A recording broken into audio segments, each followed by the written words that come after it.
Hey guys, what's up? Alright. It's Double Deuce back. Today's video is going to be on the HG-P407 transmission motor combination. You see I got this one all torn down and laid out here. I might kind of give you guys a run through of how to tear it apart and what to look out for. A couple important things here. If you notice, I got my paper towel down. It's extremely important you put one down when you tear this transmission apart. If you've seen my bruiser transmission video yesterday, it's a lot more straightforward, and the pieces are bigger. They don't fall all over the place. It's, you know, guys with fumble fingers like me, you know, you look at the size of my finger compared to like these E-clips over here. It gets pretty labor intensive and frustrating for guys like me as I get older. But so this is a look inside the HG-P407. Okay, this is their case. It's a two-piece case with a backing, and they have a front motor housing here. And if you notice on the top, they have a nice little trap door there. You can tear it apart and change the windows. Now, I believe that's a 64 pitch pinion on that. A lot of fine teeth, and I think they moved up to that for, you know, a lot more, I guess, reliable power and you know, torque specs and all that stuff. And they're really quiet when they run. You get a 32 pitch like in the old bruiser transmission, and you get a lot of sawing sounds going on in there. Now, let's see. To begin with, I'm going to start with, when you tear it apart, okay, you want to remove your motor housing up here and your trap door here. Get the camera over here. You want to remove this stuff first, okay? And then you're going to go to the back. All right, when you go to the back, there's a shift fork here that comes out through the back of the housing over here. All right, now the shift fork is probably the most crucial part of this transmission build. You can see the way it's put together, and it's on like a slide rail here, and it, you know, the forks, they slide back and forth on the rail. Now if you look closely inside, in camera here, you see the two little holes inside the shift forks. And then if you look at the rail itself, you'll see up here there's little slots. There's two of them actually. That's where it gets pretty intense. These little ball bearings here, okay, go inside that. All right, now that I'm getting to that first because I want you. It's really important you don't lose them things, because if so, you're going to be buying another transmission. Because I don't even know what size these are. I had this apart one other time, and I lost one of these on the floor because I didn't use my towel here to catch it. And the reason I tore it apart was, I was running it one day when this is brand new, and I was running it and I got a snap out of this thing. Well, come to find out, this is the Planetary gear system here. Inside the teeth over here, kind of across from one side to the other, there was a shield from this big bearing here. There's a little lock ring on these bearings, and this side has it, that side don't. Okay, because it fell off into this when they were putting it together and wedged into the teeth. And that's where, if you notice here, right on this lower shaft, right there, I'm missing a tooth, because when that wire bound up in that Planetary gear system, it snapped the tooth off the transmission. Lower cluster shaft. So I got to order one of these. That's why it's apart right now. Now, let's get to the tearing it apart thing. Okay. These are your shift forks here. They go just like that, okay, on these two shift collars, and they move back and forth. Now, when you're tearing it apart, okay, try to get back here where I can get this on camera for you guys, so you can physically see this. Okay. Now, this is your shift collar here, okay. And this is kind of a really weird setup on this thing. I don't know why they did it, but inside here, okay, there's a ferrule nut on top with a ball, and inside that there's a set screw. So the ball threads over the set screw. With the old days, with the Tamiya Bruiser Mountaineer and the Hilux, you had to measure off this shaft to see where your shift fork was supposed to go. Well, this one here, they already got it preset for you. There's a little slot ground in here for this to set in, so it's at the right angle. And if you notice, there's two little recesses carved into this. That's for these two tiny little E-clips here, okay? You got to take them off. That's what you do first. Before you do anything, before you unscrew anything, take that shift collar off and the two set screw, or the two E-clips off, okay? Put them in a safe place, and then you can continue to unscrew it, tear it apart.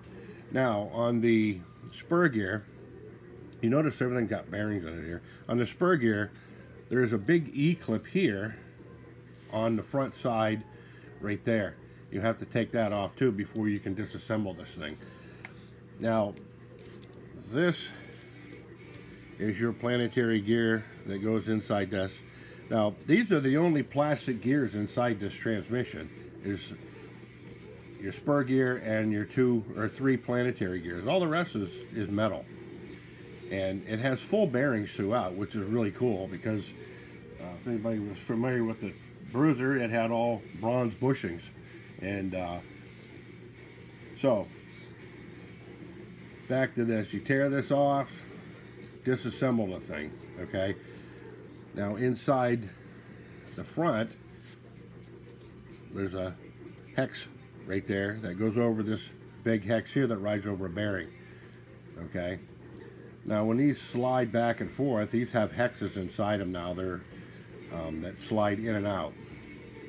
And they're nice hard steel too, so the hexes are hard steel. There's no, you know, there's no weak link here that I can see, other than the gears itself are more like a, I guess it's a process where they don't really grind the gears out of a chunk of steel.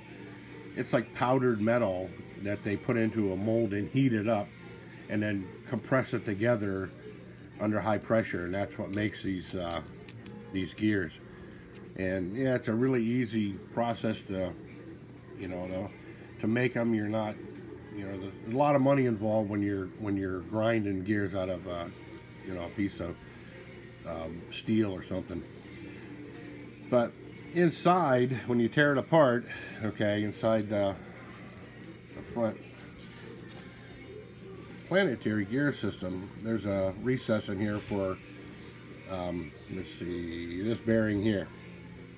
The spacer goes on the shaft in between this bearing and this bearing, okay, like so.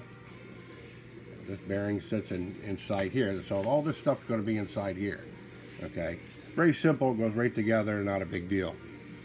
But they've really simplified the transmission as far as compared to the old 3-speed tranny. The only problem is you cannot make this full-time four-wheel drive, okay. First gear comes back and locks into, there's your first gear, okay. There's your second gear, there's your third gear, all right. So when this locks back, that's when it, you know, initiates the front drive shaft. So, and then when you pull it out of first gear in the second, it's just a straight shaft through back here to your rear drive shaft, and that's it. There's like really no way to make it full-time four-wheel drive. like I say, I don't know why they did that, to be honest with you. You know, it would have been so much simpler, you know, to, I guess they're trying to, you know, I guess make it a broad spectrum where you can kind of have like second and third gear to go out and bash with it if you want to. And your first gear is for your crawling aspects and all that. So anyways, this is a look inside the thing. You guys any questions or comments or something like that, hit me up and I'll try to find answers for you. But you know, when you put it together, okay, if you notice, this thing's not all packed with white grease. It's just got a light coating of oil on it. And that's basically all you need for this stuff, just a light coating of oil. And there's no external plugs on this like the Bruiser had, with the rubber plugs that get hardened and turn into gravel and grit over the years, you know. And so it's a very good transmission. The nice thing about this transmission, the Bruiser transmissions are not available anymore. The Tamiya went to this style transmission, and the difference between this transmission and Tamiya, all the gears are plastic inside in the Tamiya transmission. That's why I was never really interested in the re-release transmission, because it's probably their plastics have got a lot better today, so that you get a lot more I guess wear and tear out of them before they strip out on you. But you still can't apply a lot of power to them. Like, I would hesitate on putting brushless power to the Tamiya transmission. This here, I would try it, even though you might be able to pop some teeth or something. But this transmission online, I seen them on eBay, they're like 80, 90 bucks for the whole transmission. It comes assembled. The Tamiya Bruiser was like $220 back in the day, and it was basically, you know, almost half the price of the kit. I paid well, it was a third. I paid $5.99 for my Bruiser back in the 80s, and the transmission was $220 for it. And so, to give you kind of a retrospect, these are, you can buy these HG-P407s online for like, you know, $250, and the transmission's 80 or 90 bucks, depends on where you see them at. But it's a very simple transmission. The Planetary gear system gives it all the power, okay, and there's not a lot of moving parts, and it's got full bearings all the way through it, so there's really not really much of an upgrade you can do unless they come out with a metal Planetary gear and these gears here. But you still got to have some give, I guess, in here, because if not, that's, you know, when you get a lot of stress on this, it's just going to send it down the line and break something down the line. Like you know, you bind it up, you're going to be breaking axles, or, and I noticed that with my Trail Finder too. You know, it's easy to strip a gear out or break an axle with it when you load that thing up really hard, and because the transmission really don't give much.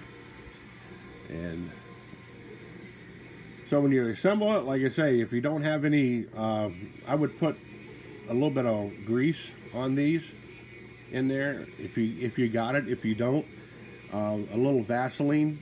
You go raid Mom's medicine cabinet, grab a little Vaseline, and just put them on there and stick them in there. And once they're in there, they should stay in there, because if you don't put anything on these balls, all these balls do is basically hold these in place on this rail. So, you know, it's not like they're going to be, you know, binding up or nothing, but it'll make the assembly process a whole lot easier. And that's basically what it is, you know, reassembling it. Now the lower front drive shaft and gear, pull it out here for you, my big hands in the way there. This is all everything comes apart. It's got a hex on here. It's got a hex inside the shaft here that slaps right over it, and it's got your 2 bearings on it. And if you get the bearings set in the housing itself, you can just pop in the gear, and like I say, if you a tiny bit of grease on everything that's going to fall apart, when you put it together, it just makes it really smooth and drama free. Now the motor itself, as you can see inside there, there's plenty of room, okay, to change opinion. There's plenty of room inside the it's got some nice like wide slots in here to move the motor up and down, and this here is plenty of room in here to pick it up and down too. So you could put a larger pinion on it, get a lot more speed out of it, or you could probably actually make that a lot smaller, get a lot more power, and you lose a little speed, but it would really enhance your crawling capabilities with the truck with the right tires and a steering upgrade. But so like I say, when you reassemble it, just take your time, and those balls are most important. And when you know, get it all together, and then I usually put it together first, then I worry about the E-clips last, because these are really tedious and a real ball buster to put on sometimes. And so you get it all screwed back together and then worry about those later. And you know, this thing here, you know, you can just tighten it up, put a little Loctite on the ball part of it if you want to.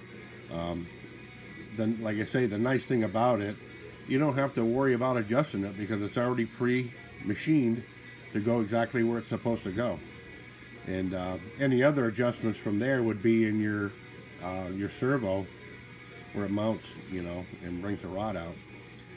So that's my video for today. Like, share, subscribe. Any questions, comments, feel free to hit me up. You know, I always try to get back to you guys. You know, this is you know, like I say, the mind is endless, and you know, keep the hobby going, and it's good for the soul. Have a good one, guys. Adios.